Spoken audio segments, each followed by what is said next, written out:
Assalomu alaykum, hurmatli Instagram obunachilarimiz. Inshaalloh mana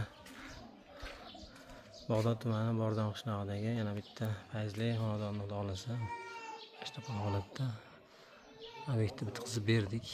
Ishlar topshirildi. Darvozaxonalarga mana shunaqangi osonda chiroyli holatda qilib berganmiz.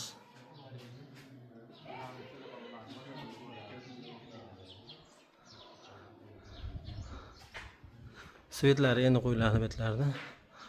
Xolasa ichkarilarga bunaqa basonlar qilib berganmiz. Bu xonadonimizga mokri oq tilla ranglarni ishlatganmiz. Uy egalariga mana shu fason o'zlariga yoqqani uchun aynan mana shu fasonni qilib berdik.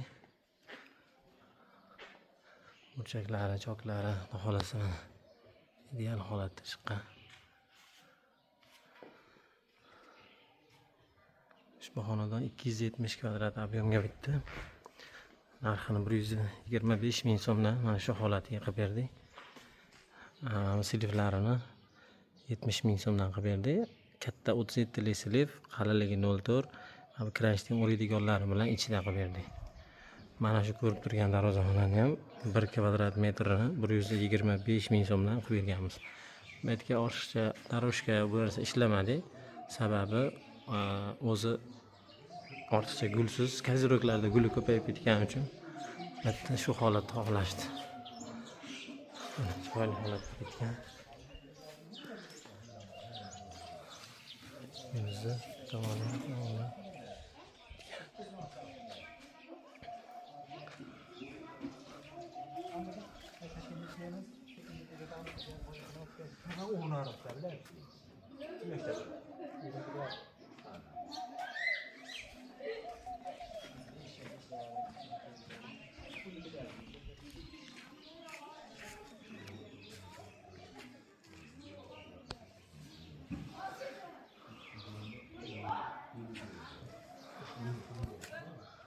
xolasa chiroyli holatda bitta.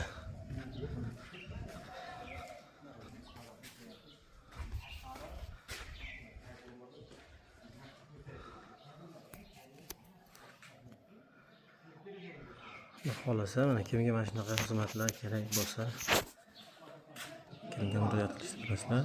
Profmaster, Profnasim tunika fon bo'yicha xolasa xizmatlarini beramiz. Chiroyli holatda qilib beramiz. Kuzatib borayotganlarga rahmat hammaga.